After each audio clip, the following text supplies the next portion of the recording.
Hi hello ನಮಸ್ಕಾರ ವೀಕ್ಷಕರೇ, ನಾನು ನಿಮ್ಮ ಡಾಕ್ಟರ್ ಸಂಹಿತಾ ಉಪಾಧ್ಯಾಯ. ಎಲ್ಲರೂ ಕ್ಷೇಮವಾಗಿದ್ದೀರಾ ಎಂದು ಭಾವಿಸ್ತಾ ಇದ್ದೇನೆ. ಹಾಗಾದರೆ ವೀಕ್ಷಕರೇ, ಇವತ್ತಿನ ಒಂದು ವಿಡಿಯೋ ಅಂದರೆ ಅದು ಮತ್ತೊಂದು ತುಂಬ ಇಂಪಾರ್ಟೆಂಟ್ ಮಾಹಿತಿಯನ್ನು ನಿಮಗೆ ಹೇಳಲಿಕ್ಕೋಸ್ಕರ, ನಿಮ್ಮ ಹತ್ರ ಹಂಚ್ಕೊಳ್ಳೋಕ್ಕೋಸ್ಕರ ನಾನು ಈ ಒಂದು ವಿಡಿಯೋನ ಮಾಡ್ತಾಯಿದ್ದೇನೆ. ಅದಕ್ಕಿಂತ ಮುಂಚೆ ಯಾರೆಲ್ಲ ನಮ್ಮ ಚಾನಲ್ನ ಮೊದಲನಾಗಿ ನೋಡ್ತಾ ಇದ್ದೀರಾ, ಯಾರೆಲ್ಲ ನಮ್ಮ ಚಾನಲ್ಗೆ ಇನ್ನೂ ಕೂಡ ಸಬ್ಸ್ಕ್ರೈಬ್ ಆಗಿಲ್ಲ, ಪ್ಲೀಸ್ ಸಬ್ಸ್ಕ್ರೈಬ್ ಆಗಿ, ಶೇರ್ ಮಾಡಿ, ಲೈಕ್ ಮಾಡಿ ಅಂತ ಕೇಳ್ಕೊತಾ ಇದ್ದೇನೆ.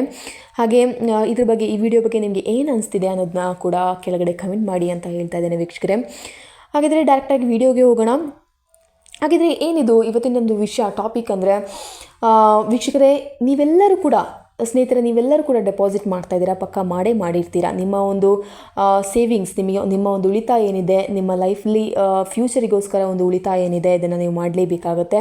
ಅದಕ್ಕೋಸ್ಕರ ನೀವು ಪಕ್ಕ ನಿಮ್ಮ ಒಂದು ಉಳಿತಾಯ ಖಾತೆಯಲ್ಲಿ ನಿಮ್ಮ ಸೇವಿಂಗ್ಸ್ ಡೆಪಾಸಿಟ್ ನೀವು ಮಾಡಿರ್ತೀರಾ. ನಿಮ್ಮ ಮಕ್ಕಳಿಗಾಗಿರಲಿ, ನಿಮ್ಮ ಮೊಮ್ಮಕ್ಕಳಿಗಾಗಲಿ ಇರಲಿ, ನಿಮ್ಮ ಫ್ಯೂಚರಿಗಾಗಿ ಇರಲಿ, ನೀವು ಮಾಡಿರ್ತೀರಾ ಅಲ್ವಾ.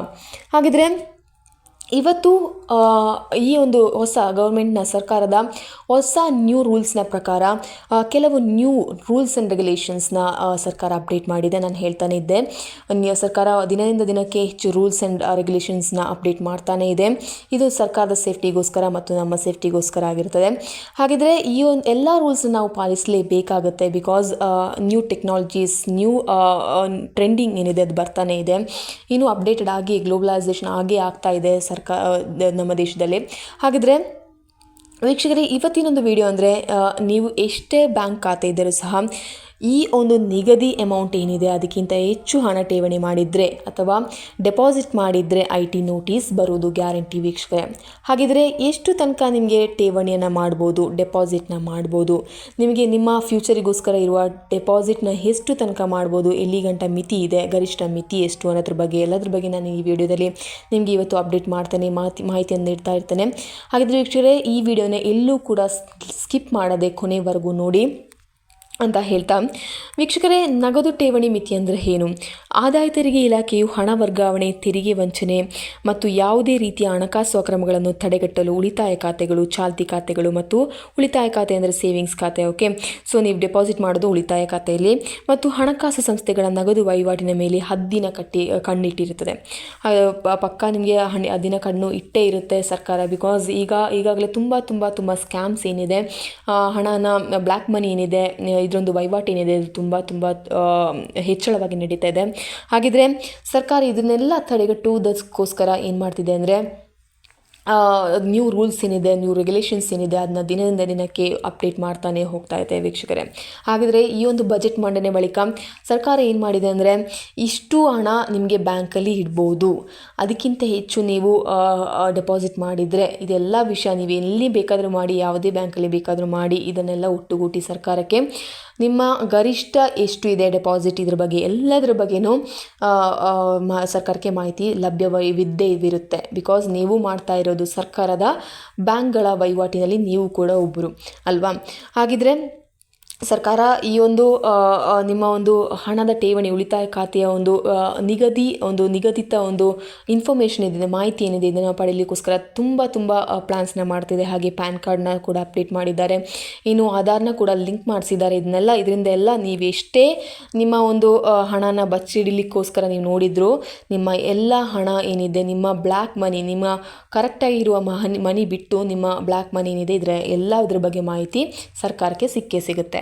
ಇನ್ನು ಉಳಿತಾಯ ಖಾತೆಯಲ್ಲಿ ಹಣವನ್ನು ಠೇವಣಿ ಮಾಡಲು ಮತ್ತು ಖಾತೆಯಲ್ಲಿರುವ ದೊಡ್ಡ ಮೊತ್ತದ ಹಣವನ್ನು ಒಮ್ಮೆಗೆ ವಿಡ್ರಾ ಮಾಡಲು ಕೆಲವು ನಿಯಮಗಳನ್ನು ಸರ್ಕಾರ ರೂಪಿಸಲಾಗಿದೆ. ನಿಮಗೆ ಈಗ ಹಿಂದಿನ ಥರ ಹಣವನ್ನು ಒಮ್ಮೆಗೆ ಡೆಪಾಸಿಟ್ ಮಾಡುವ ಹಾಗೆ, ಒಂದು 10 ಲಕ್ಷನ ಈಗಲೇ ಹೋಗಿ ಡೆಪಾಸಿಟ್ ಮಾಡುವ ಹಾಗೆ, ಅಥವಾ 10 ಲಕ್ಷನ ಇವತ್ತೇ ತೆಗೆಯುವ ಹಾಗೆ ಮಾಡುವ ಹಾಗೆ ಇಲ್ಲ. ಬಿಕಾಸ್ ನ್ಯೂ ರೂಲ್ಸ್ ಅಪ್ಡೇಟ್ ಆಗಿದೆ ವೀಕ್ಷಕರೇ. ಈ ನಿಯಮಗಳನ್ನು ಉಲ್ಲಂಘಿಸಿದರೆ ಆದಾಯ ತೆರಿಗೆ ಇಲಾಖೆ ದಂಡ ವಿಧಿಸಬಹುದು, ಅಗತ್ಯವಿದ್ದರೆ ನೋಟಿಸ್ ಸಹ ಜಾರಿ ಮಾಡಬಹುದು. ನೋಟಿಸ್ ಅಂದರೆ IT ನೋಟಿಸ್, ನಿಮಗೆಲ್ಲರಿಗೂ ಗೊತ್ತೇ ಇದೆ, ಇನ್ಕಮ್ ಟ್ಯಾಕ್ಸ್ನ ನೋಟಿಸ್ ಸಹ ನಿಮ್ಮ ಮನೆಗೆ ಬರ್ಬೋದು. ಇನ್ನು ಉಳಿತಾಯ ಖಾತೆಯಲ್ಲಿ ಎಷ್ಟು ಹಣನ ಅಂದರೆ ನಗದು ಠೇವಣಿ ಎಷ್ಟು, ಗರಿಷ್ಠ ಎಷ್ಟು ನಿಮಗೆ ಒಂದು ದಿನದಲ್ಲಿ ನಿಮಗೆ ಡೆಪಾಸಿಟ್ ಮಾಡ್ಬೋದು ಅನ್ನೋದನ್ನ ತಿಳಿಯೋಣ.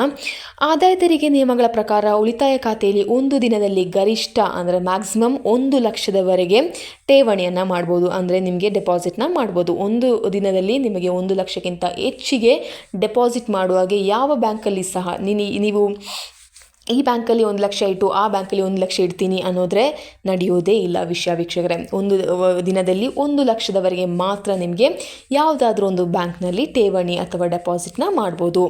ತಿಳಿದಿದೆ, ಅರ್ಥವಾಗಿದೆ ಅಂತ ಅನ್ಕೋತಾ ಇದ್ದೇನೆ. ಇನ್ನು ವಾರ್ಷಿಕ ಠೇವಣಿ ಮಿತಿ ಎಷ್ಟು ಅಂದರೆ 1 ವರ್ಷದಲ್ಲಿ ನಿಮಗೆ ನಿಮ್ಮ ಬ್ಯಾಂಕ್ ಖಾತೆಯಲ್ಲಿ, ನಿಮ್ಮ ಉಳಿತಾಯ ಖಾತೆಯಲ್ಲಿ ಎಷ್ಟು ಹಣನ, ಗರಿಷ್ಠ ಎಷ್ಟು ಹಣನ ನಿಮ್ಮ ಉಳಿತಾಯ ಖಾತೆಯಲ್ಲಿ ನಿಮಗೆ ಸೇವಿಂಗ್ಸ್ ಮಾಡ್ಕೋಬೋದು ಅನ್ನೋದನ್ನ ಅನ್ನೋದ್ರ ಬಗ್ಗೆ ತಿಳಿಯೋಣ ವೀಕ್ಷಕರೇ. ಆದಾಯ ತೆರಿಗೆ ನಿಯಮಾನುಸಾರ 1 ಆರ್ಥಿಕ ವರ್ಷದಲ್ಲಿ ಉಳಿತಾಯ ಖಾತೆಯಲ್ಲಿ ಗರಿಷ್ಠ 10 ಲಕ್ಷ ರೂವರೆಗೆ ನಗದು ಠೇವಣಿಯನ್ನು ಮಾಡ್ಬೋದು. ಅಂದರೆ 10 ಲಕ್ಷದವರೆಗೆ ಮಾತ್ರ, ಮ್ಯಾಕ್ಸಿಮಮ್ 10 ಲಕ್ಷದವರೆಗೆ ಮಾತ್ರ 1 ವರ್ಷದಲ್ಲಿ ನಿಮಗೆ ಠೇವಣಿಯನ್ನು ಮಾಡ್ಬೋದು. ಚಾಲ್ತಿ ಖಾತೆಯಲ್ಲಿ ಈ ಮಿತಿ 50 ಲಕ್ಷ ರೂವರೆಗೆ ಇರುತ್ತದೆ. ಚಾಲ್ತಿ ಖಾತೆಯಲ್ಲಿ ಮಾತ್ರ ಈ ಒಂದು ಮಿತಿ ಏನಾಗಿದೆ, 50 ಲಕ್ಷದವರೆಗೆ ನಿಮಗೆ ಇರುತ್ತದೆ.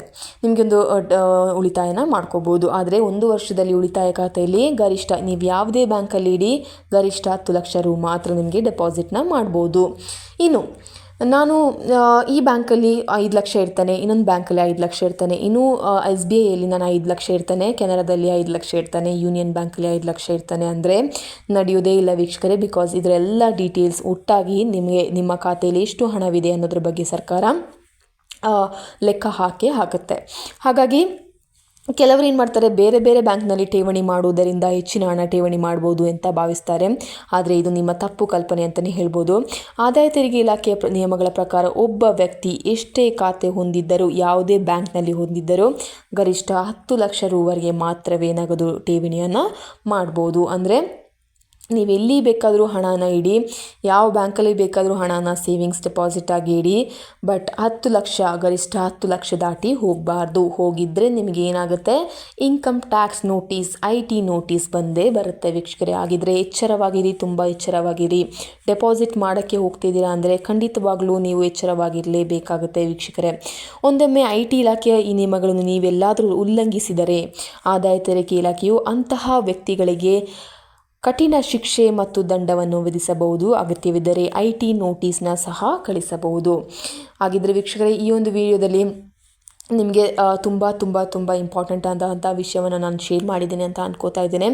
ಯಾರೆಲ್ಲ ಡೆಪಾಸಿಟ್ ಮಾಡ್ಕೋಬೇಕು ಅಂತ ಅನ್ಕೋತಿದ್ದೀರೋ, ಈ ಎಲ್ಲ ನ್ಯೂಸ್ ಏನಿದೆ ಅಥವಾ ನಿಯಮಗಳೇನಿದೆ ಇದರ ಬಗ್ಗೆ ಎಲ್ಲದ್ರ ಬಗ್ಗೆ ಕರೆಕ್ಟಾಗಿ ತಿಳ್ಕೊಳ್ಳಿ ವೀಕ್ಷಕರೇ.